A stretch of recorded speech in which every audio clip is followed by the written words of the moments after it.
Okay, so hi everyone. Welcome again to AuthorStory. I'm Alexander Lim, your host.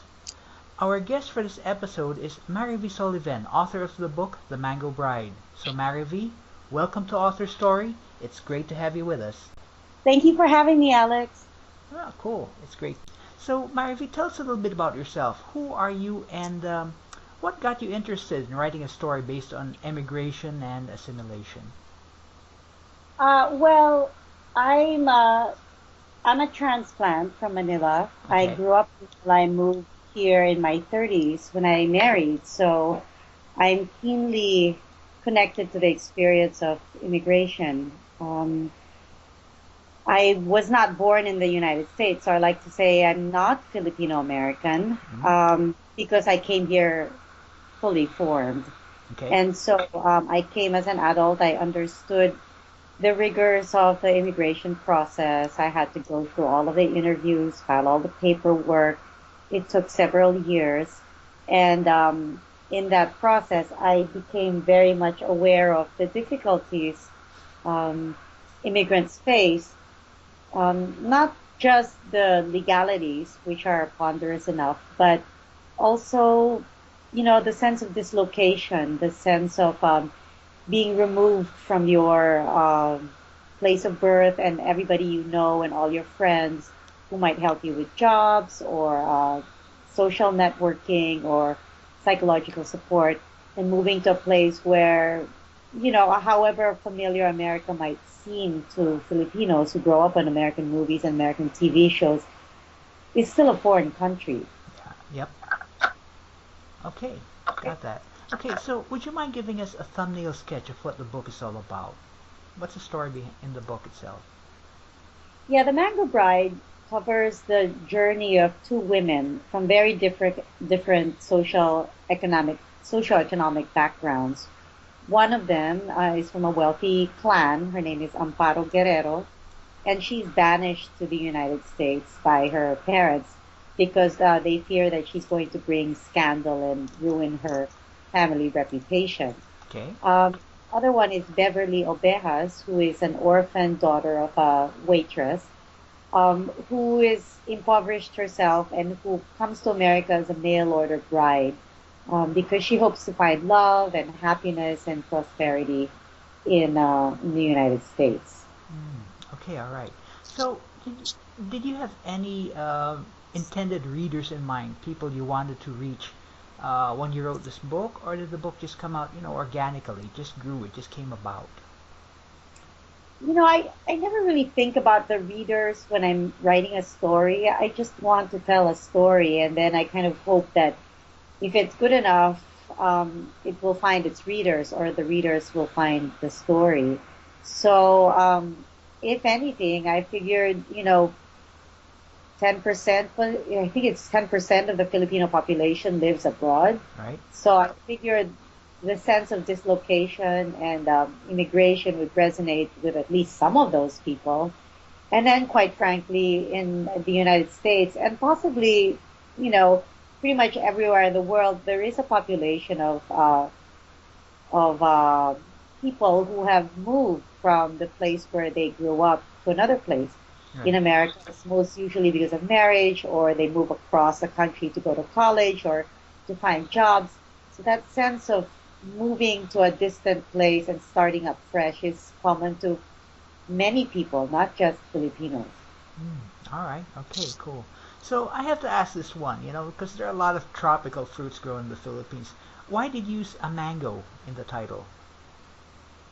Well, the novel begins with a scene where there's a plate of mangoes. Oh, okay.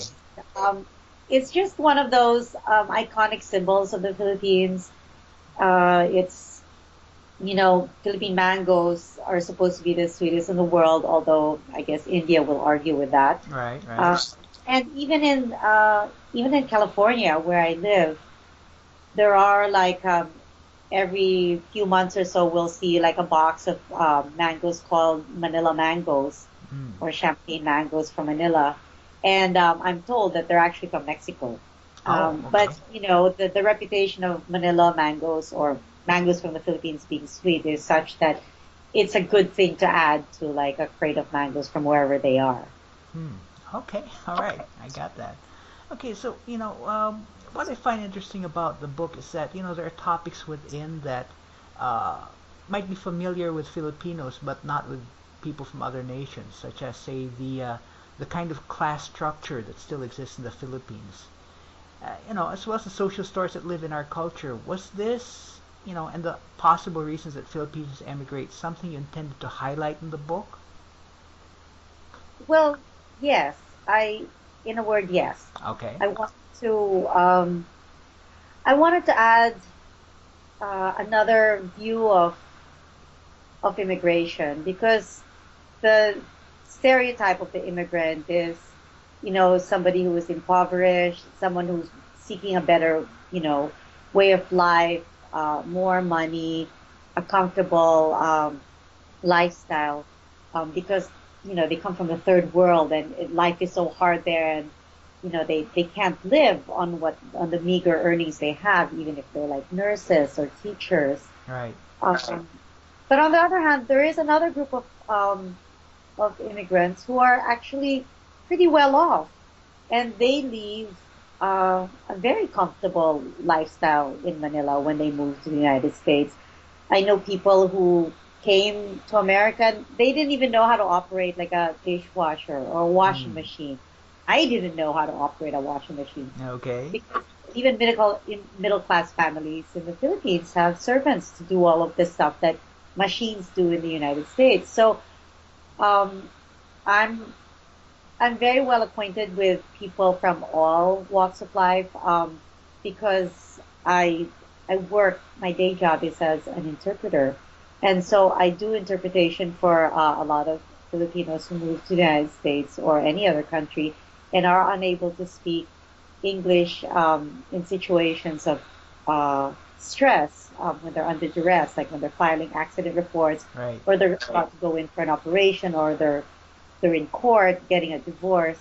So I hear the voices, I understand or I learn where they're coming from, and that experience has taught me that there are so many ways to define immigration. There's not just the one experience. There are many nuances to this experience of dislocation and movement between countries, and I wanted to capture that.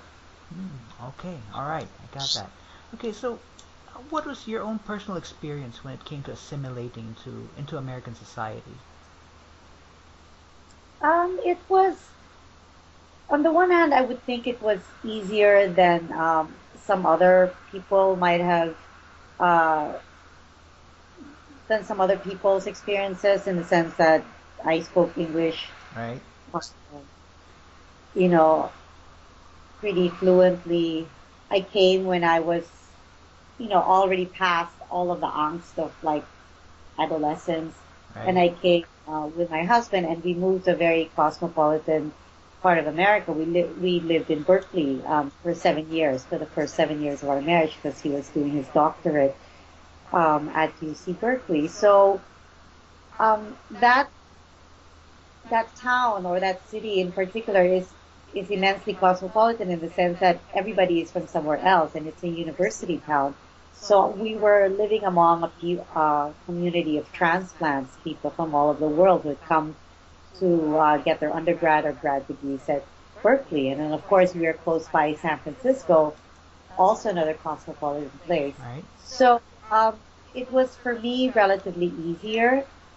On the other hand, when I moved to the United States, I was just beginning to publish in the Philippines. I had at that point published maybe 8 books for children. Okay. And I went from being an English instructor at the University of the Philippines to unemployed for a good part of the first year in the United States. And then, in fact, I had an MA in teaching.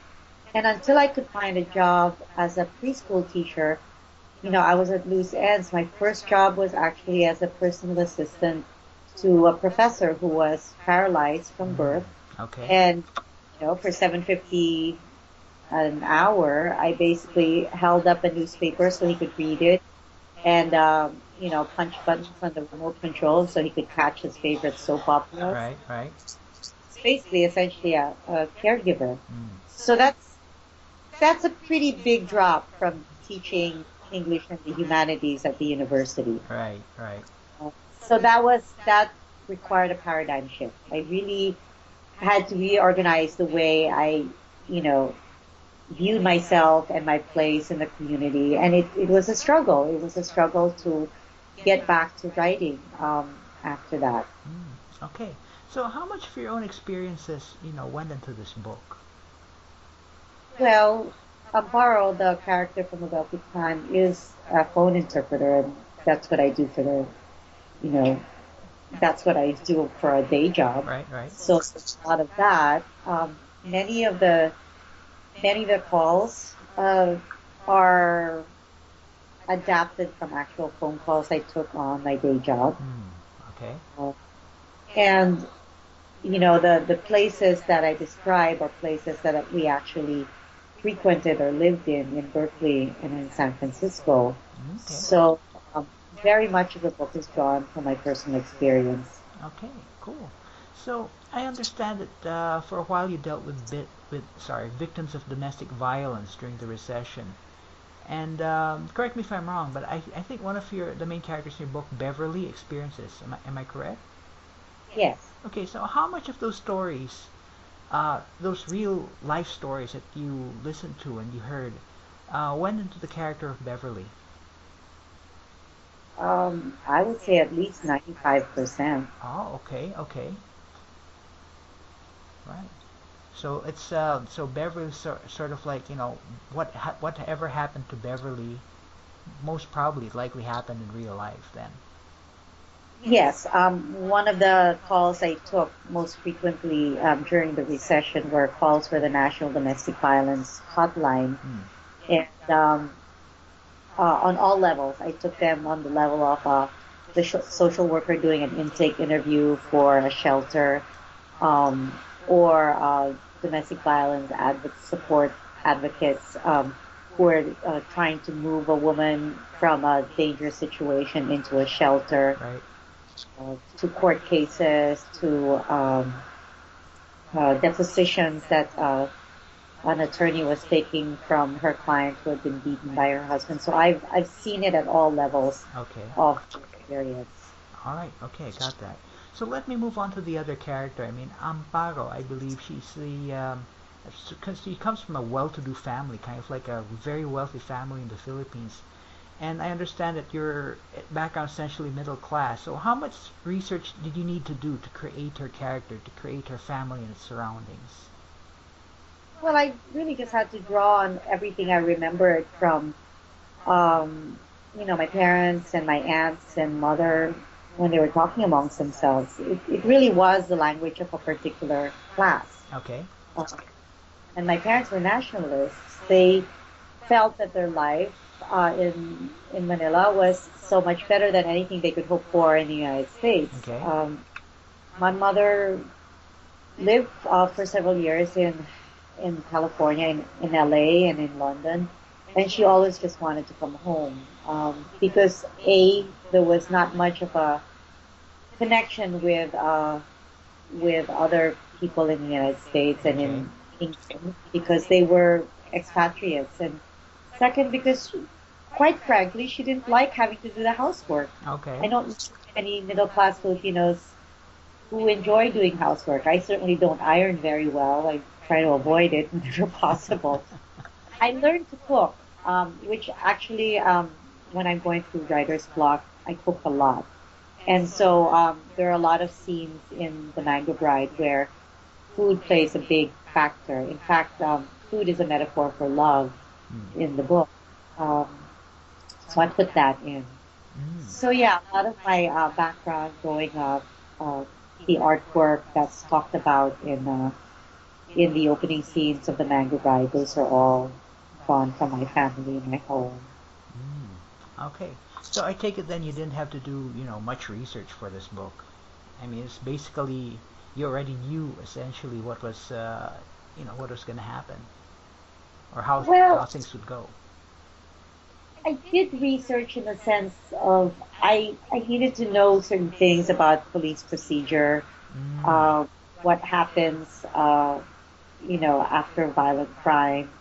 So in that sense, I did. I had to do a lot of Google Map searches because by the time I wrote the book, we were living in San Diego, and even though I remembered certain things about the Bay Area very well, I needed to know where everything was geographically so that when a character was walking down the street, I would remember what they saw, right. the names of parks, BART stations, things like that. Mm, Uh, so in that sense, yes. okay. And then, of course, there were things in Manila also I had forgotten. Like, I had never been to the Prince Albert Rotisserie in the Intercon, although I remember the Intercontinental very clearly. So I had to ask friends in Manila what they looked like. And in the course of writing the book, I went home several times and I always made sure to take pictures of the University of the Philippines, Right. UP, Bulacan, Right. uh, because I wanted to capture that. And I like to say that the book was a love letter to UP and to the Bay Area because those places are the places that are I hold dearest in my heart. Okay, cool. I got that. So your style of writing has been described, as fluid, and the characters, people really get into these characters. Like these characters are really meaty. If I may ask, who, who are the authors that influenced you? Oh gosh, so many. Okay. Uh, I read I read a lot of different people. Like I grew up reading Hemingway, and then I switched uh, to Isaac Dinesen, Hmm. Africa. While I was writing the book, I read a lot of Jhumpa Lahiri and Edwidge Danticat. They write so beautifully, and they just have a way of capturing human emotion that's it's so nuanced, and it it gets to the core of emotion without going overboard and resorting to histrionics. Right. I really admire the way they do that.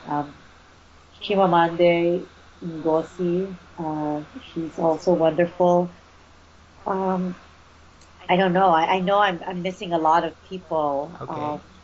Yeah, they all inform my writing, Mm. especially when it came to inserting uh, language like Tagalog into the dialogues. Because I wanted to have a sense that Filipinos were talking in Tagalog, Right. and there were different registers of English depending on what social class the Filipino was from. Right. And I really wanted to capture that particular flavor. And to do that, I had to read a lot of people like Jhumpa Lahiri and Edwidge Danticat who managed to infuse their dialogue with that kind of tone, so that you knew, even though you're reading it in English, that they had moved to another language or at least another register of English. All right. Okay. Cool. So, did Filipino soap operas influence you in any way? I mean, I'm thinking of Senora Concha right here. Yeah. Did they have any sort of influence on the character? To be honest, I never watched Filipino soap operas growing up. I would go into the kitchen sometimes and I would hear like a radio soap opera going on when I was growing up. But I get the general, gist of it. Like there's always somebody who has been wronged or betrayed. Somebody's cheating on somebody else. Right. Right. And there's a lot of yelling going on. And I thought, Filipino life, like at least in Manila, is like a soap opera. All kinds of like crazy things happen, and people weep and they laugh and they rage about it. And I find it fascinating. And I thought that would be like the overarching, like, um, frame of, my story. And people say, this is like a telenovela. And in fact, yeah, it is. In fact, there's a line, where Senora Concha is berating her daughter Amparo, and she's like, "Why do you always have to act like your life is like a telenovela?" And it's Okay. true. Like, a lot of people behave that way. Yeah. So I don't really know if it's life imitating art or the other way around. Okay. Uh, in Manila, it just kind of flows back and forth. Hmm. All right. Okay. Interesting. Well, thanks for that clarification. Now, you mentioned earlier, that you that food, plays a part in the story, and I find it really interesting because foreigners don't really know that about us. I mean, I remember like 20 years ago, I read an article by Scott Garceau, who was an Uh-huh. American who was writing a column in the Philippine Star. And, Oh, I know him. We were in a writing class together, I believe. oh, cool. All right. Well, anyway, he said something along the lines like, training to eat like a Filipino is like training for the Olympics. It takes a lot of preparation. And anyway, in the book, I mean, you could have left a lot of the food stuff out and focus on the characters. Like you could have just said at the banquet, this character did this character said that, and stuff, things like that. But you did include that aspect of food as being central to our culture. Was this a conscious decision on your part, or did it just flow as you wrote it? Yes, it was a conscious decision. So much of the immigrant experience has to do with longing for things that you no longer have in your new country. And I remember talking to a lot of people when I first got here, a lot of Filipinos, and one of the first things they would say is, "Oh, you can get patis or bagoong in this place. I know it's very hard, but you just go to Chinatown, this store, you can find it." Right? This is when I was very new, and at the time I was like, "Oh yeah, I'm gonna try everything. I'm gonna learn about thyme and oregano and all of these rosemary and all of these other herbs that I didn't have growing up." And then over time I realized I really just needed to have those flavors Right. you know, regularly because they informed a lot of my experience growing up. And for me, when I come into a home and I smell frying garlic or bagoong or something, I was like, oh my God, I'm home. Okay. I feel instantly relaxed because this is a context I understand. I don't have to think very hard. I know what's coming. I know it's going to taste good. And for me, it's like they say that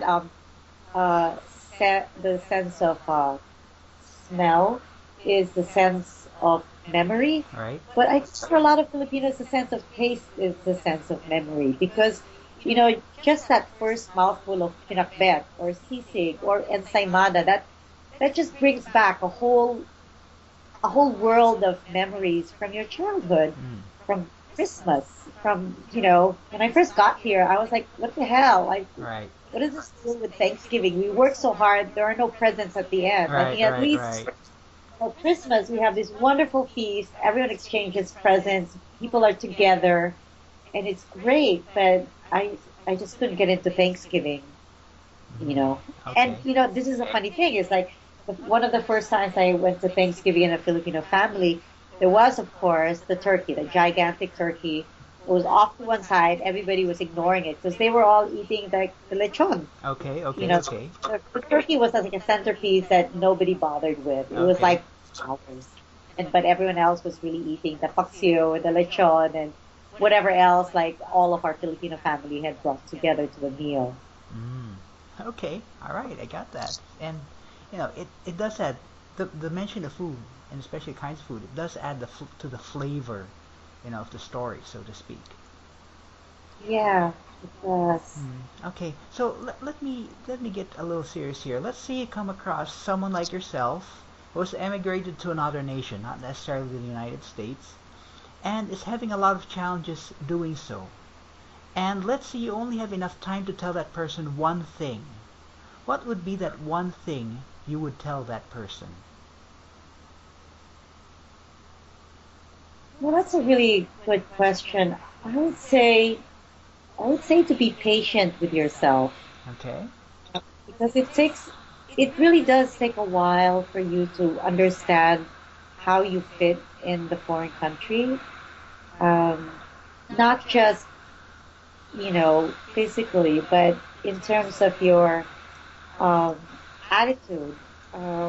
Not everyone is going to understand your jokes. Mm, Depending on who that person is, they may not even really understand your accent. right, I I know so many people who have had to change their names because nobody wants to be called boy or right, baby or princess in America. I mean, those are kind of iffy words right, right, right. and as names. So even just the matter of changing your name is a dislocation. I mean, when I first started working, I decided that instead of calling myself Marivi, which many Americans have a really hard time with, they just can't say it. Like, okay, just call me Maria. At least Maria from The Sound of Music, you can't mess that up. Right. And even that, even the sense of like being called by somebody else's name, is you're removing yourself from the person you know. Mm. So all of that shifting takes time for it to feel like okay. Even the sense of like where your here is. When I first moved to the United States, every time I said here, I realized I was talking about Manila, but my here was Berkeley. Right. And then it became, you know, everywhere else that I lived. And it took many years actually before my here, when I meant here, moved to somewhere in the United States. And my there became the Philippines. Mm. Okay, got that. So now let me ask you a little bit of that same question put on its side. Let's say you came across a native of the nation of a nation where people are emigrating to. And again, you only had enough time to tell that person, that native of that nation, one thing about the people who are emigrating into that nation. What would be that one thing you would tell them? Oh, um, well, one of the first things I would say is we are more than the sum of pancit, lumpia, and Manny Pacquiao. Okay. Because I can't even tell you how many people have come up to me, Americans, who say, "Oh, you're Filipino? I love pancit and lumpia." Okay, all right. Yeah. And I always wonder to myself, when does a Filipino or anyone for that matter ever come up to an American and say, "You're American? I love hamburger.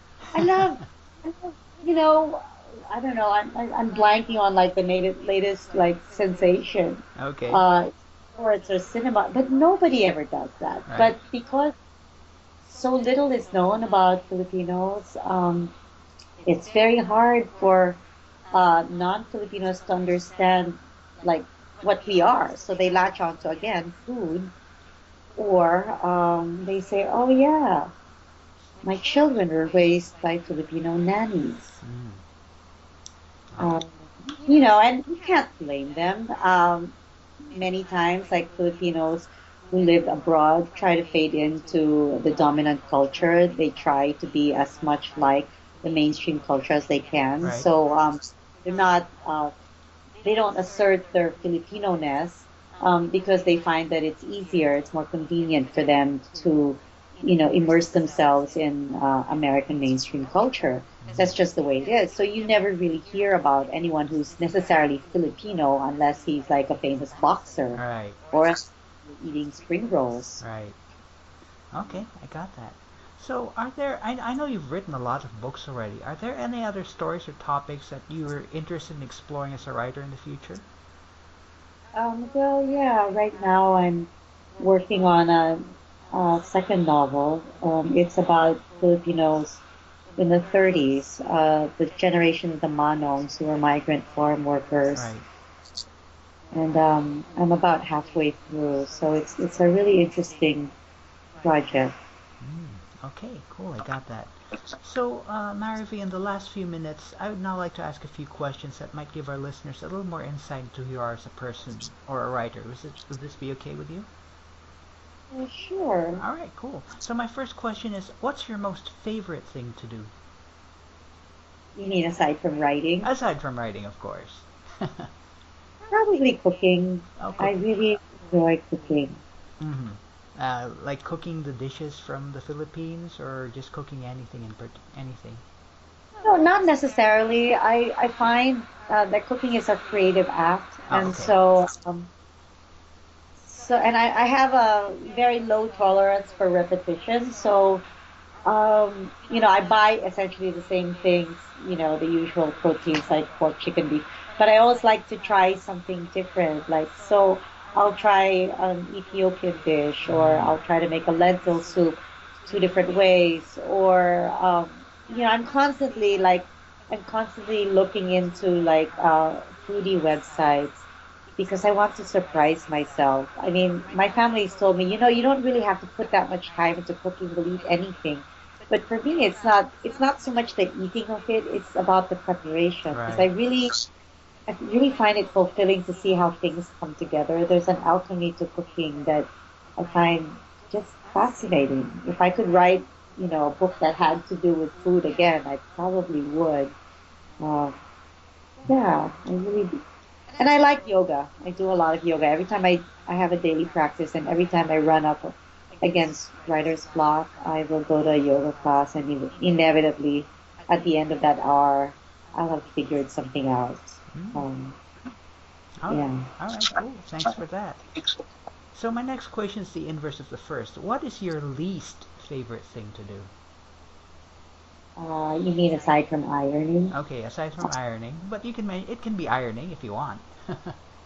Yeah, that's gotta be the one thing I really detest. Oh, taking out the kitty litter. Oh, I okay. really don't enjoy that, but what can you do? Someone's Yeah, gotta do it. I yeah, mean, my husband and I take turns, but never fun. yeah. Okay, cool. So my last question is, what activity which you have not yet done before would you like to experience or do at some time in the future? Oh gosh. Um, I'm really gonna have to think about that. I Mm. would say I would say travel to another country that I haven't yet been Mm. to. Okay, Uh, such as? I've always wanted to see Angkor Wat. Mm. Uh, Okay, yeah. Um, Certain parts of India. right? I've always wanted to go to Sagada. It's shameful. I haven't been like Batanes. I mean, there's so much of the Philippines I haven't seen, but when you grow up in Manila, you go where your parents take you, and inevitably that's, Baguio. Right. My mom is from Aklan, so we will go to the Ati-Atihan. I don't go to Boracay anymore. I think it's become hopelessly commercialized, even though Mm. I love it to pieces. I'm afraid to see it now. Okay. All right. So, Marivi, is there anything else you'd like to say? Um, Soon after the book came out, I began to receive letters from survivors of domestic violence. Mm. And I realized that there was a whole other sector of this novel, not just immigrants, but survivors of domestic violence with whom the novel resonated. And because of that, I looked around and found a nonprofit that offers legal aid for survivors, immigrant survivors of domestic violence, and we did a fundraiser for them last year and another one this year, Mm. um, to raise money to help them gain legal residency in the United States at the same time as they could escape their abusers. Mm. And last October 2014, we raised enough money at our fundraiser to save 9 women. And more than, entertaining readers, I feel that that was, for me at least, one of the most meaningful results of or consequences of writing this novel is that we really helped women come out of the woodwork and help them find a better way of life in the United States. I thought that was wonderful. It was profoundly meaningful for me that we were able to do that with Anne Bautista, Mm-hmm. who is the legal director of Access, which provides these services for survivors of immigrant survivors of domestic Okay, violence. so what is this organization again? What's it called? It's called Access, ACCESS, Okay. and Anne Bautista is the lawyer and the legal director who provides legal services through Operation Samahan, which is a nonprofit, low-cost medical clinic in San Diego.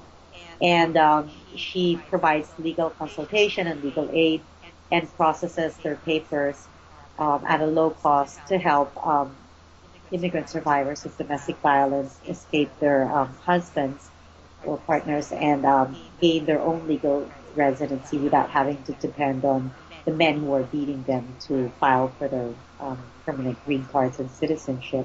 And she's been doing this for over 10 years. She's a wonderful person. She teaches at the California Western School of Law. And in fact, since we've connected, she's put The Mango Bride on her required reading list for her Women in Immigration Law class at California Western School of Law. Okay. So I find that has been profoundly meaningful for me. I never thought that this would be the kind of audience that the book would resonate with, but now that it has, I'm so grateful that those particular readers found the book. All right, cool. So for those of the listeners who are interested in supporting Marivi's cause, feel free to get in touch with them. Is there anything else you'd like to say? I'd really like to say that I'm happy to talk to readers. That's one of the things I really enjoy. I love engaging with readers about the story and how it resonates with them, or if it doesn't resonate with them. Okay. So if anyone wanted to chat with me on Skype the way we're doing now, um, I'm really open to doing that. It's so much more fun than like sitting at home and wondering, well, how are people thinking about the novel? All right. So Okay. So yeah. is it okay if I tell our listeners your Skype address? Yeah, and actually, if they contact me on my website, and I believe I have my email address, marivsoliven17 at gmail.com. Okay. On the website, they can easily contact me and ask me to Skype into their classes Oh, or okay. book clubs or whatever, because I've done Skype book club visits in places as far as Manila and Italy and Long Island. It's really not very hard. I just need a day's warning so I can set aside the time and, look presentable. Sometimes they want to do a video Skype thing, and then of course I have to, get dressed Okay. or look nice. So yeah, I'm happy to do it. It's always so much fun. All right. Cool. So for our listeners, please take note of that. Marivi Soliven17 at gmail.com. Email her and request for a Skype meeting, and she'll be happy to set one up for you. So Marivi, I wish we could talk more, but we're kind of out of time now. So thank you very much for your time. Thank you very much for being an author story. This is a first. It's a real eye opener. I must say that helps open up Philippine culture to the world. It's a pleasure to have you with us. Oh, thank you so much for having me, Alex. This was so much fun to do. Cool. Thank you very much. Maraming salamat. So in closing, the book is The Mango Bride. The author is Marivi Soliven, and you can find the book on her website, marivisoliven.com. That's one word, MariviSoliven, marivisoliven.com. And there are lots more inspiring author stories to tell, and if you'd like to be on top for author interviews, just subscribe to our channel. And we'll be back next time on Author Story with another inspiring author.